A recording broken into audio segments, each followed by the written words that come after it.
ආයුබෝව වේවා. අල සියලු දෙනාම ගොඩාක් ආදරෙන් පිළිගන්නවා සැනසුම YouTube channel එකත් එක්ක. ඔන්න පොරොන්දු වුණා වගේම අද දවසේ මම ඇවිල්ලා ඉන්නේ channel එකේ පළවෙනි වීඩියෝ එකත් එක්ක. අද දවසේ මම කතා කරන්න බලාපොරොත්තු වෙන්නේ මානසික සෞඛ්‍ය සම්බන්ධව සමාජයේ අපිට බහුලව අහන්න දකින්න ලැබෙන දුර්මත පහක් ගැන.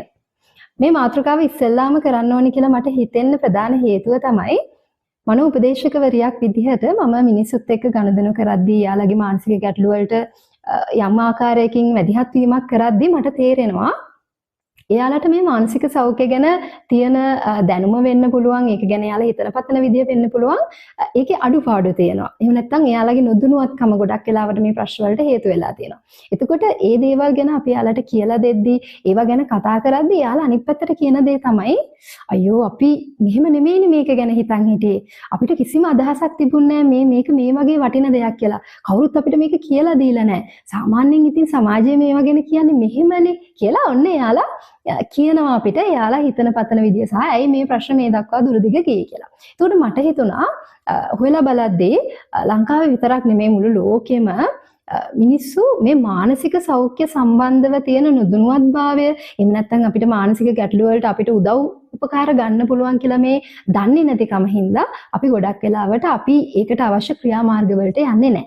ඉතින් ඕනම පුද්ගලයෙක්ගේ කායික ක්‍රියාකාරීත්වයට එහෙම නැත්නම් චර්යාවකට ප්‍රධාන වෙන්නේ ඒ පුද්ගලයා හිතන පතන විදිය. එයාගේ සිතුවිලි, එයාගේ මනස වැඩ කරන විදිය. ඉතින් මං හිතුවා අද දවසේ ඔයාලත් එක්ක මේ සමාජයේ බහුලව තියෙන දුර්මත ගැන කතා කරොත් ඔයාලටත් මේ මානසික සෞඛ්‍ය ගැන ඔයාලගේ ඔළුවේ මොනවා හරි වැරදි මතයක් තියෙනවා නම් ඒ හින්දා නම් ඔයාලා මේ මානසික සෞඛ්‍යයේ තියෙන වටිනාකම ගැන අවබෝධයක් නැති හෝ අවශ්‍ය අවස්ථාවල් වලදී උදව් උපකාර වලට යොමු වෙන්නේ නැති එහෙම නැත්නම් අවශ්‍ය අවස්ථාවන් වලදී ඔයාලගේ වටපිටේ ඉන්න අයට උදව් කරන්නේ නැත්තේ මම හිතනවා මෙතනින් පස්සේ අපිට මේ ප්‍රශ්න විසඳ ගන්න පුළුවන් වෙයි. එහෙම නැත්නම් ඔයාලට පොඩි අදහසක් එයි සම්පූර්ණයෙන්ම නැති වුණත් මේක කොච්චර වටින දෙයක්ද කියලා. හරි. එහෙනම් අපි යමු අපේ පළවෙනි දුර්මතයට. මම මේ දුර්මත පහ මුලින් කියලා ඉන්නම්. ඊට පස්සේ අපි එකින් එක අරගෙන ඒක ගැන කතා කරමු. පළවෙනි දුර්මතයේ විදිහට මම කතා කරන්න හිතුවේ සමාජයේ තියෙනවා හරි සුලභ මතයක්.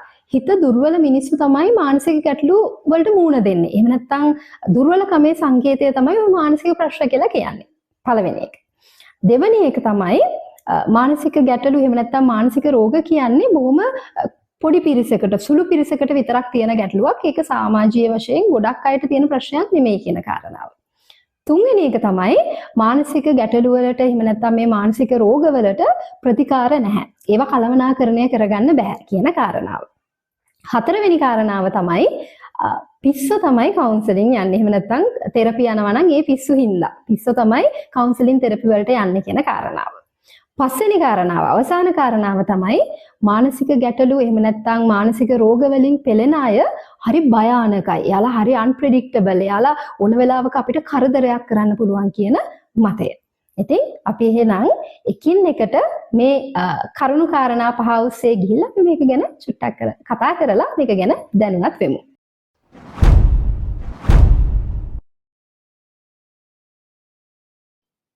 හරි. අපි පළවෙනි දුර්මතයට යමුකෝ. හිත දුර්වල අයට තමයි මානසික ගැටලු, මානසික රෝග ඇති වෙන්නේ කියන කාරණාව. දැන් මේක මම හිතන්නේ අර මේක පළවෙනියටම ගත්තේ මේක තමයි වැඩිපුරම අපි අතරේ දකින්න හම්බ වෙන දුර්මතය.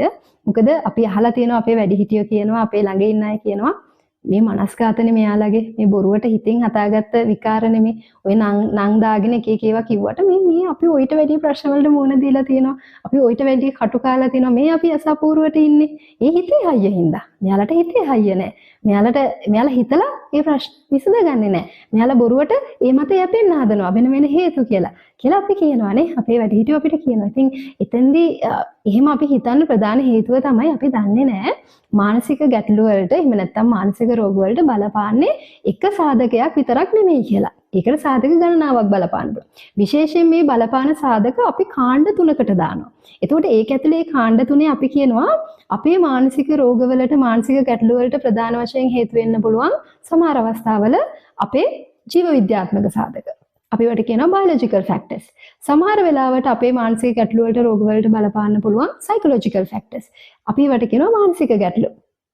මානසික අපේ ජීව විද්‍යාත්මක සාධක වලට අමතරව අපේ මනෝ විද්‍යාත්මක සාධක.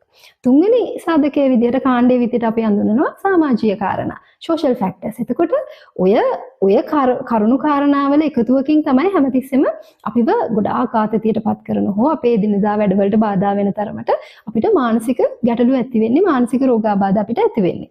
ඉතින් අපි අනිත් පැත්තට තේරුම් ගන්න ඕන දේ තමයි සරලව අපි ඔය දැන් කතා කරපුවා පස්සේ තව ටිකක් විස්තර වශයෙන් කතා කරගමු වෙන මාතෘකාවලදී. සරලව අපි තේරුම් ගන්න ඕනේ දේ තමයි මිනිසුන්ගේ දරා ගැනීමේ හැකියාව එකිනෙකාට වෙනස්. දැන් ඔයාලත් එක්ක කතා කරන මේ මම වුණත් සමහර විට මගේ දරා ගැනීමේ ඒ සීමාව ඉක්මවා මොන හරි කාරණාවක් මට ගැටලුවකට මුහුණ දෙන්න වුණොත් ඒක සමාජීය වශයෙන් වෙන දෙයක් වෙන්න පුළුවන්. එහෙම නැත්නම් කායික වශයෙන් වෙන දෙයක් වෙන්න පුළුවන්. එහෙම නැත්නම් මානව විද්‍යාත්මකව මොකක් හරි කාරණාවක් වෙන්න පුළුවන්. එතෙන්දී මම ආතතියටපත් වෙලා මම අපහසුතාවයටපත් වෙලා මම මානසික මොන හරි ගැටලුවකින් මම ස්ට්‍රගල් කරන තත්ත්වයටපත් වෙන්න පුළුවන්. ඉතින් ඒක හරිම සාමාන්‍යයි සහ ඒකට බලපාන ගොඩාක් සාධක තියෙනවා. අපි පස්සේ වෙන රෝග ගැන කතා කරද්දී ওই සාධක වෙනම කතා කරගමු. දැනට අපි මෙන්න මේ විදිහට මේක ගැන සරල අදහසක් ගමු. ඉතින් ඒ නිසා තේරුම් ගන්න ඇත්තටම වටින්නේ මානසික ගැටලුවක් තියෙනවා කියලා අඳුරගත්තට පස්සේ ඒකට අවශ්‍ය සහයෝගය ගන්න ඉදිරිපත් වෙන එක. මොකද අපි අපිට ආදරේ නම් දැන් ඔයාට තුවාලයක් තියෙනවා නම් ඔයාට ආදරේ නම් කරන්නේ මොකද්ද? ඒ තුවාලේ සුද්ධ කරනවා. බෙහෙත් ගන්නවානේ. බෙහෙත් අරගෙන ඒ තුවාලේ සුවපත් කරනවා. තුවාලේ විතරක් නෙමෙයි අනිත් අපිට හැදෙන කායික රෝගාබාධ වලින් අපි ඉක්මනටම ඉවත් වෙන්නේ ඇයි? අපි කැමති නෑ අපි ඒවත් එක්ක ස්ට්‍රගල් කරලා විඳවලා අපිට හානියක් වෙනවට. ඉතින් ඒ වගේම ඔයාට ආදරේ නම් ඔයාගේ වටේ ඉන්න අයට ආදරේ නම් එයාලට මානසික ගැටලුවක් එයාලට මානසික රෝගයක් තියෙන්න පුළුවන් ඒ රෝග ලක්ෂණ පෙන්නනවා කියලා දැනෙච්ච ගමන්ම අවශ්‍ය ප්‍රතිකාර වලට අවශ්‍ය සහයෝගයට යොමු කරනවා. එහෙම නැතුව මේවා මේ හිතෙන් හදාගත්ත ලෙඩ මේවා හිත හරි ගියාම ඔක්කොම හරියනවා වගේ හිත හදාගන්න කියලා වැඩක් නැහැ. ඒක බොහොම වැරදි මතයක් කියලා තමයි මට මෙතෙන්දී සඳහන් කරන්න පුළුවන් වෙන්නේ.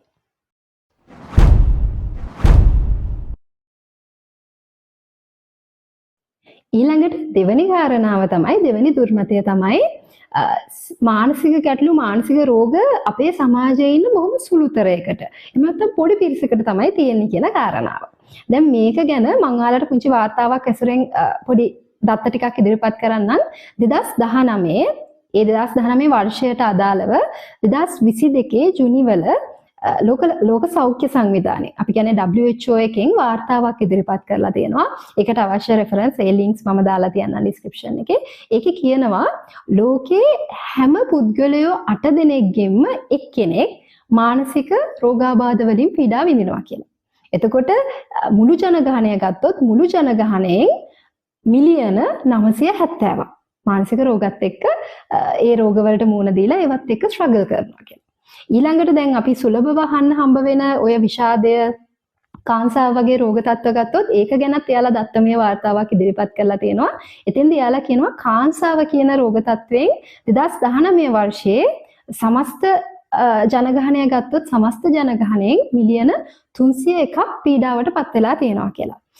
ඒකෙනුත් මිලියන 58ක් කුඩා දරුවෝ සහ අපි කියන්නේ යෞවනයේ දරුවෝ තමයි එතෙන්දී පීඩාවට පත් වෙලා තියෙන්නේ. ඒ මිලියන 300කින් මිලියන 58ක්. ඊට පස්සේ විෂාදමය තත්ත්වය ගත්තොත් ලෝකයේ ජනගහනයෙන් මිලියන 280ක් මේ විෂාදමය තත්ත්වයක් එක්ක ස්ට්‍රගල් කරලා තියෙනවා. ඒකට මුහුණ දීලා තියෙනවා. ඒකෙන් මිලියන 23ක් ළමයි සහ යෞවනයේ දරුවෝ කියලා තමයි අඳුරගෙන තියෙන්නේ. එතකොට ඊට එහා ගිහිල්ලා අපි කතා කරනවා බයිපෝලා. එහෙම නැත්නම් ද්විද්‍රව කියලා කියන්නේ බයිපෝලා කියන අදහසින්. ඒතර ඒ බයිපෝලා තත්ත්වයෙන් ලෝක ජනගහනයේ මිලියන 40ක් 2019 වර්ෂයේ පීඩාවට පත් වෙලා තියෙනවා කියනවා. ඊට අමතරව අපි ගන්න උග්‍ර ගණයේ මානසික රෝගාබාධ විදියට සලකන ස්කිසොෆ්‍රේනියා සයිකෝසිස් රෝගයක් විදියට හඳුන්වන ස්කිසොෆ්‍රේනියා රෝගය ගත්තොත් එහෙම එතෙන්දී ඒ බින්නෝන්මාදයෙන් ආසන්නව මිලියන 24ක්. ඒකට ඒක අර අනිත් ගණනය කිරීම වලට සාපේක්ෂව ගත්තම පොඩි අගයක් ගන්න. හැබැයි ඒක නිකන් අපිට තේරුම් ගන්න යාලා කියනවා හැම මිනිස්සු 300කටම එක්කෙනෙක් මේ ස්කිසොෆ්‍රේනියා එහෙම නැත්නම් බින්නෝන්වාදය කියන රෝගයේ තත්ත්වයක් එක්ක ස්ට්‍රගල් කරනවා කියලා. එතකොට අපි තේරුම් ගන්න ඕනේ අපේ ජීවිතයේ ඇතුලේ අපිත් මේ මානසික රෝගාබාධයන් වලට එහෙම නැත්නම් මානසික ගැටලුත් එක්ක අපි ස්ට්‍රගල් කරලා ඇති. ඒතකොට දැන් ওই මානසික රෝගාබාධ වල අපි තියෙන සමහර symptoms සමහර රෝග ලක්ෂණ අපි ගාවත් තියෙන්නේ නැති. අපි දන්නේ නැහැ. දැන් උදාහරණයක් විදිහට හිතන්නකෝ ඔයාට දැන් පුංචි කාලේ ඉඳන් අපි ගත්තට පස්සේ අපි හිතපු දේවල්ම හැමදාම උනේ නැහනේ. අපි ආස දේවල්ම අපිට වෙලා නැහනේ. අපි ආස දේවල් අපිට නැති වෙලා තියෙනවා. මිනිස්සු නැති වෙලා තියෙනවා. අපි හිතන පතන දේවල් අපිට නැති වෙලා අපි අඬලා වැළපිලා දුක් වෙලා තියෙනවානේ. එතකොට මේ අවස්ථාවන් වලදී අපිට කන්න බැරි වෙලා තියෙනවා. අපිට නිින්ද යන්නේ නැති වෙලා තියෙනවා. අපිට ජීවිතේ පා වෙලා තියෙනවා. සමහරවිට හොයාගන්න බැරි ලෙඩ රෝග වලට අපි මුහුණ දීලා තියෙනවා. කොච්චර ડોක්ටර් ගාවට ගිහින් කිව්වත් මේ එහෙම ලෙඩක් නැහැ කියනවානේ. එතකොට මේවා මානසික රෝග දක්වා වර්ධනය වෙන්න පුළුවන් රෝග ලක්ෂණ. හැබැයි මොකක් හරි හේතුවක් නිසා අපි ඒවත් එක්ක ගනුදෙනු කරලා කොහොම හරි ඔයා එතනින් එළියට ඇවිත් ඉන්නවා. සමහර වෙලාවට තවමත් ඔබ මානසික ගැටලුවකින් පීඩා විඳිනවා ඇති. හැබැයි ඔයගොල්ලෝ දන්නේ නැහැ. එතකොට මේ මානසික පීඩාවට පත් වෙන මානසික රෝග සහ මානසික ගැටලු කියන්නේ මොනවද කියලා අපි පස්සේ වෙනමම කතා කරගමු. ඉතින් මට කියන්න ඕනේ කාරණාව තමයි අපි හිතනවා වගේ මේක හරිම දුර්ලභ ගණේ හරිම මේ චුට්ට දෙනෙකුට විතරයි මේක තියෙන්නේ අනිත් කාටවත් නෑ කියන්න නෙමෙයි. අපි බහුතරයක් ගත්තොත් හැම මිනිස්සෙක්ම ජීවිතේ යම්කිසි මොහොතක මොනාහරි ගැටලුවක් එක්ක ස්ට්‍රගල් කරනවා. ඒකට එයාගේ දරා ගැනීමේ හැකියාව සහ අනිකුත් සාධක බලපාලා එයා ඒ ප්‍රශ්නෙන් එළියට එනවා හෝ ඒ ප්‍රශ්නෙත් එක්ක තවදුරටත් ස්ට්‍රගල් කරමින් ගිහිල්ලා දන්නේම නැතුව මානසික ගැටලු දක්වා ඒක ගැටලුවක් එදිනදා ජීවිතේට බාධා වෙන තරමට අනිත් අයත් එක්ක ගනුදෙනු කරද්දී බාධා වෙන තරමට ඒක දුර යනවා. ඊට පස්සේ තවදුරටත් ඒකට අපි පිළියම් කරේ නැත්නම් ඒක මානසික රෝගයක් දක්වා වර්ධනය වෙලා තමයි කෙලවර වෙන්නේ. ඉතින් ඒ නිසා මේක අර අපි හිතන විදිහේ හරීම දුර්ලභ ගණයේ දෙයක් නෙමෙයි. උණ හෙම්බිරිස්සාව අපිට කොච්චර ලේසියෙන් හැදෙන්න පුළුවන්ද සහ අපි හැදෙනවා අපි ඒවා හොඳ කරගන්නවා වගේම තමයි මේ මානසික රෝග තත්ත්ව එහෙම නැත්නම් මානසික ගැටලු කියන ඒවාත් අපිට නිතර දෙවිලේ අපිට හැදෙන්න පුළුවන්. අපි ඒවත් එක්ක ගනුදෙනු කරනවා අපි නොදන්නවා වුණාට.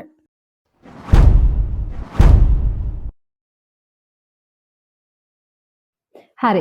තුන්වෙනි මිත්‍යා මතය තමයි මානසික ගැටලු වලට මානසික රෝග වලට නිශ්චිත ප්‍රතිකාර එහෙම නැත්නම් ඒවා කළමනාකරණය කරගන්න විදිහක් නැහැ කියන දුර්මතය. දැන් මේක ගත්තොත් මම පුංචි උදාහරණයක් කියන්නම්. හිතන්න මම මේ වගේ අත්දැකීම් කීපයක්ම මට තියෙනවා. හිතන්න ඔන්න විවාහ වෙන්න ඔන්න මෙන්න තියලා දැන් විශේෂයෙන්ම මේක මම අහලා තියෙනවා යෝජිත විවාහවල විතරක් නෙමෙයි ආදර සම්බන්ධතාවවලදී පවා මේ ගැටලුව ඇවිල්ලා තියෙනවා.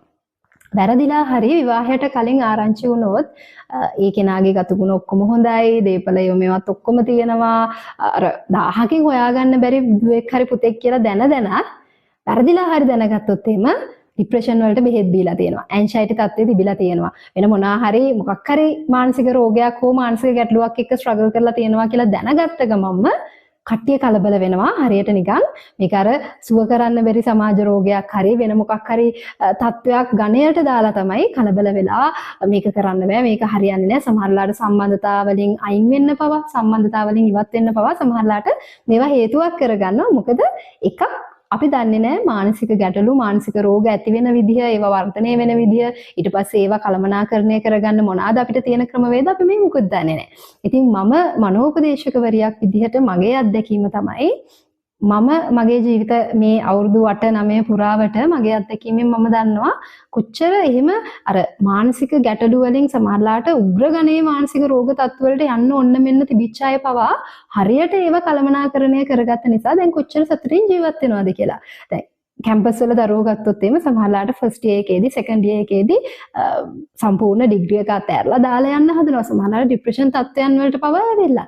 හැබැයි ඒ තත්ත්ව කළමනාකරණය කරගත්ත නිසා දැන් මේ වෙනකොට ඒ කැම්පස් වලම එයාලා ලෙක්චරර්ස්ලා විදියට වැඩ කරනවා. එයාලා එහෙම නැත්නම් හොඳ ආයතන වල වැඩ කරනවා.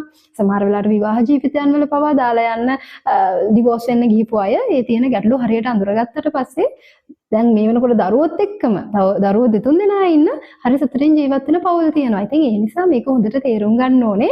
අපි කළමනාකරණය කරගන්න විදි ගැන තියෙන අනවබෝධය නිසා මේකට බෙහෙත් නැහැ කියලා අතහැරලා දැම්මොත් හරි එහෙම මතයක් ගොඩ නැගුවොත් හරි ඒක හරි අපරාධ මේක තනිකර මිත්‍යා මතයක්. ඉතින් මේ මානසික රෝග ගැටලු අපිට කළමනාකරණය කරගන්න ක්‍රමවේද තියෙනවා. ඉතින් ඒක ඔළුවේ තියාගන්න ඕනේ.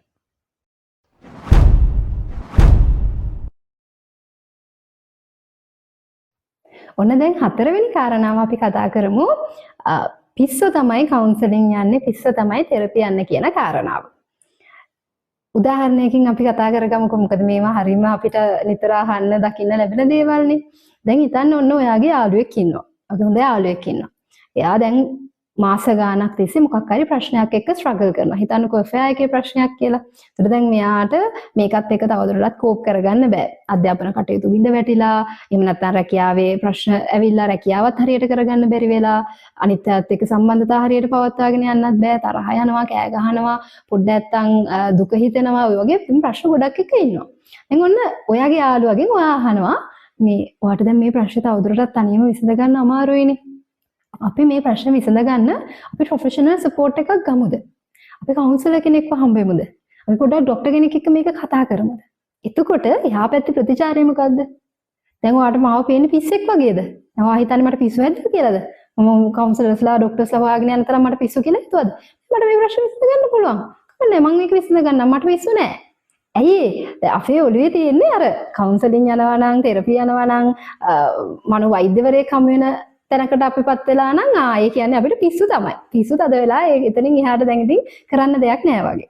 ඉතින් ඔකට තව මම හොඳ උදාහරණයක් කියන්නම්. මට මතකයි මම 3rd year ඉද්දි මම යනවා මේ රජයේ රෝහල් වල අපි යනවානේ ප්‍රැක්ටිකල් ක්ලිනිකල් යනවානේ. එතකොට ක්ලිනිකල් යද්දී මට එක අවස්ථාවක මම ඒ ක්ලිනිකල් ගිහපු ඒ හොස්පිටල් එකේ මට ඕනේ වුණා මනෝවෛද්‍යවරයාව ටික වෙලාවකට හම්බ වෙන්න. හැබැයි මට සිද්ධ වුණා ක්ලිනික් එකේ චුට්ට වෙලාවක් ඉන්න. මොකද ඒ වෙලාවේ ක්ලිනික් එකේ ගොඩක් කට්ටිය ඉන්නවා කියලා ડોක්ටර්ට අපිව මීට් වෙන්න බෑ කිව්වා.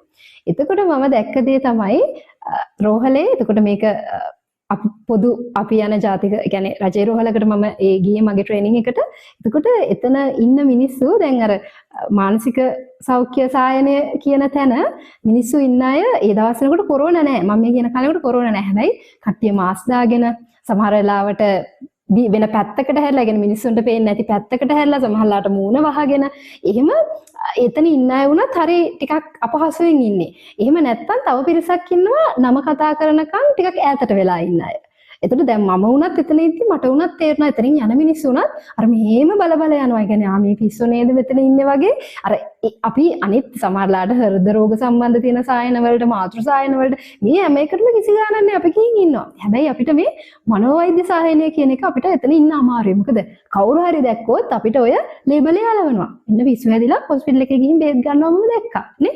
ඉතින් ඒකයි උතන තියෙන ප්‍රශ්නේ. දැන් ඔක රජේ රෝහල් වල විතරක් නෙමෙයි පෞද්ගලික රෝහල් වල වුණත් අර සයිකියාට්‍රික් ડોක්ටර්ගේ නම සයිකියාට්‍රික් කියලා ඒ තියෙන තැන එතන ඉන්නේ බොහොම අඩු ප්‍රමාණයක්.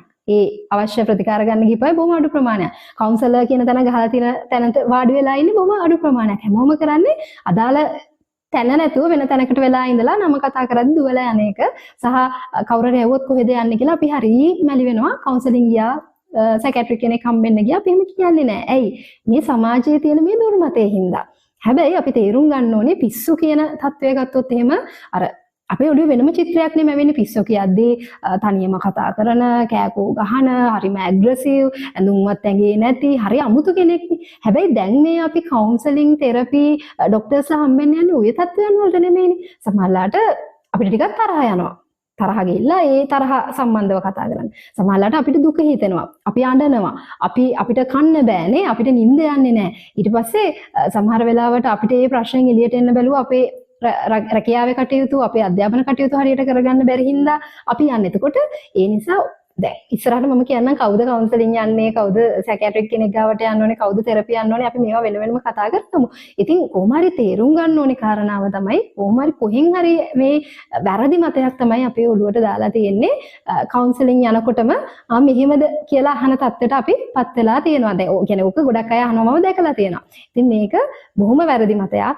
කවුන්සලින් යන්නේ, තෙරපි යන්නේ, සයිකියාට්‍රික් කෙනෙක් ගාවට, ડોක්ටර් කෙනෙක් ගාවට උනත් යන්නේ පිස්සු නෙමෙයි. සාමාන්‍ය මිනිස්සු. හැබැයි එයාලා ඒ මොහොතේදී මානසික ගැටලුවක් එක්ක, මානසික රෝගයක් එක්ක ස්ට්‍රගල් කරන නිසායි එයාලා ඒ සහයෝගය ගන්න යන්නේ. ඇත්තම කතාව එයාලා පිස්සු නෙමෙයි. එයාලා බොහොම හොඳ බුද්ධිමත් මිනිස්සු. එහෙම නැත්නම් එයාලගේ වටපිටාවේ ඉන්නේ බොහොම බුද්ධිමත් මිනිස්සු. මොකද මානසික සෞඛ්‍ය සම්බන්ධව ඒ අවශ්‍ය ප්‍රතිකාර උදව් උපකාර ගත්තට පස්සේ අපිට කලින් හිටියටත් වඩා හොඳට අපිට අපේ ජීවිතය කළමනාකරණය කරගෙන යන්න පුළුවන්. ඉතින් Tamanට ආදරයක් තියෙනවා නම් හැකියක්මනින් අවශ්‍යතාවය දැනෙච්ච ගමන් අපි මානසික සෞඛ්‍ය නගා සිටව ගන්න ඒ අවශ්‍ය සහාය ලබා ගන්න ඕනේ. තමන්ගේ ළඟ ඉන්න අයට ගැටලුවක් කියලා දැනෙච්ච ගමන් එයාලට ආදරේ නම් එයාලව මේ දේවල් වලට යොමු කරන්න ඕනේ. ඒකයි වෙන්න ඕනේ. එහෙම නැතුව මේ ලේබල් ගහලා මිනිස්සුන්ව හංවඩු ගහන එක නෙමෙයි.